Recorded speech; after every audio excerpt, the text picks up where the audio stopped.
હવે પાણી ઉતરી ગયા છે સીમાડામાં અને અમારે કિશનભાઈ ને શંભુ પટેલ ધોવે છે, બધું સફાઈ હાલે છે રસની. અને આ બાજુમાં દેસાઈની ઓફિસ છે અને કચરા પોતા હાલે છે. પણ આ ભાઈ મનસુખ માંડવિયાના ખાસ માણસ છે. 2 શબ્દ બોલો કઈ, શું કહો? માંડવિયા આવ્યા હોત ને, મનસુખભાઈ માંડવિયા અહીંયા હોય ને તો પાણી નો આવે તો એને બુડી ગયા હોત તો એટલે નો આવે. હા હા. કિશનભાઈ તમારે કઈ કેવું છે? એમ નહીં, તમારે 2 શબ્દ કહેવા હોય તો બોલો, કાંઈક બોલો.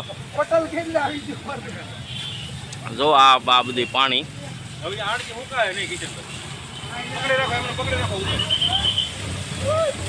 આ બધા નેતાઓ આવવા મળ્યા છે.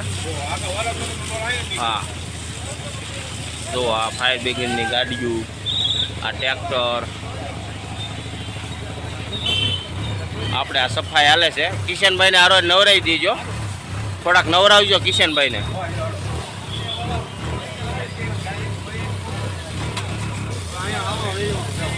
હાલો ભાઈ, હાવણો મારો.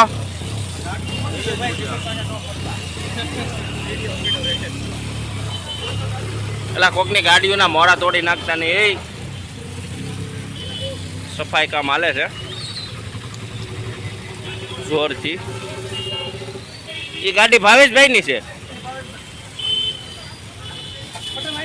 ચંબુલાલ તમારી ગાડીને કેમ છું છે, ચાલુ થઈ જા? ચંબુલાલ તમારી ગાડી ચાલુ થઈ જા એમ? આ જો ધોવાઈ ગયું છે આપણે જય ગિરનારી રસ આપણો, અને કચરું બધું કાઢી નાખ્યું છે. આ ફરીદ ને સોફા ને બધું પાણીમાં તરતું હતું. આ બધું ધોવાઈ ગયું છે, સફાઈ કામ થઈ ગયું છે મશીનનું. બધું ખેદાન મેદાન કરી નાખ્યું છે.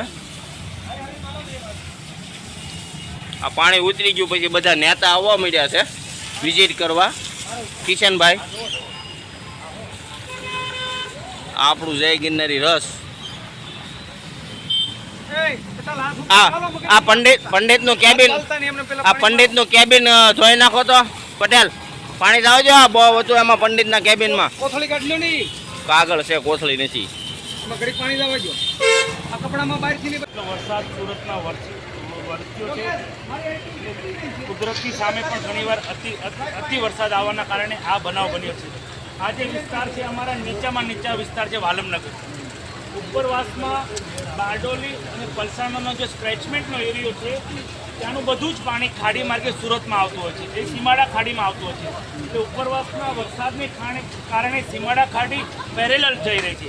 એટલે વાલમનગરની સોસાયટીની જે સોસાયટી છે નીચાણવાળા વિસ્તારમાં છે, એના હિસાબે આનું પાણી અત્યારે ખાડીમાં લેતું નથી. એટલે એના હિસાબે આજે આ વિસ્તારમાં 3 થી 4 ફૂટ જેટલું પાણી ભરાયું છે.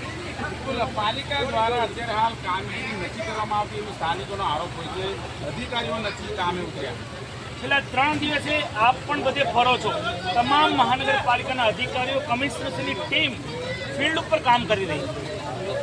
જે પ્રમાણે આખા સુરત શહેરમાં પાણી છે, ત્યારે આ જે વાલક ખાડીનું પાણી છે શહેરમાં એના માટે કોઈ વૈકલ્પિક વ્યવસ્થા આવનાર સમયમાં સરકારમાં પણ અમે જણાવ્યું છે કે જે ઉપરવાસનું સ્ટ્રેચમેન્ટનું એરિયાનું જે પાણી છે આવનાર સમયમાં નવા DPR બનાવી તેને જો ડાયવર્ટ કરવામાં આવે તો આ ખાડીપુરમાંથી સુરત મુક્ત થશે.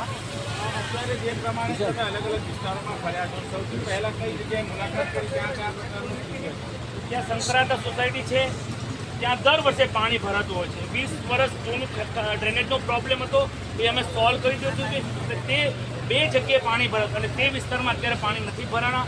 વાલમનગર નીચામાં નીચો વિસ્તાર છે, એની બાજુમાંથી સીમાડા ખાડી જતી હોય છે. ઉપરવાસનું બધું જ પાણી આ ખાડી માર્ગે સુરતમાં આવતું હોય છે. તેના હિસાબે અહીંનું પાણી અત્યારે જઈ નથી રહ્યું, પણ આજે સાંજ સુધીમાં ખાડીનું લેવલ નીચું જશે એટલે આ વિસ્તારના પાણી ઉતરશે. ખાડીનું લેવલ અત્યારે હાલ જે રીતે યથાવત જોવા મળ્યું છે, આજે પણ એટલું જ પાણી અહીંયા એમાં હોય કે પછી મગો ખાડી અત્યારે કાયમી ઉકેલ લાવવા માટે કઈ રીતની મિટિંગો અગાઉ થઈ રહી છે, કઈ રીતની કામગીરી આવે? સુરત 1 કલાકમાં 1 ઇંચ જેટલો વરસાદ પડે તો તેનું ગ્રહણ કરવાની શક્તિ છે. જે સ્ટ્રોંગ ડ્રેનેજની વાત કરું છું, પણ એક સાથે મોન્સૂનનો 2 દિવસની અંદર 16 ઇંચ જેટલો વરસાદ પડી ગયો છે. એના હિસાબે ડ્રેનેજના પણ બધા ઢાંકણા ખોલી નાખવામાં આવ્યા છે. તેની ફરતે બેરિકેડ પણ કરી દેવામાં આવ્યા છે. બંને સાઈડથી અત્યારે પાણી જઈ રહ્યું છે. જે નીચાણવાળી સોસાયટી છે એમાં પાણી ઉતરતા થોડો સમય લાગશે. અધિકારીઓ સાથે કઈ રીતે સંકલન? અત્યારે અધિકારીની તમામ વિસ્તારમાં જે પાણી ઉતર્યા છે ત્યાં અત્યારે સફાઈની કામગીરી શરૂ છે, દવા છંટકાવની કામગીરી શરૂ છે.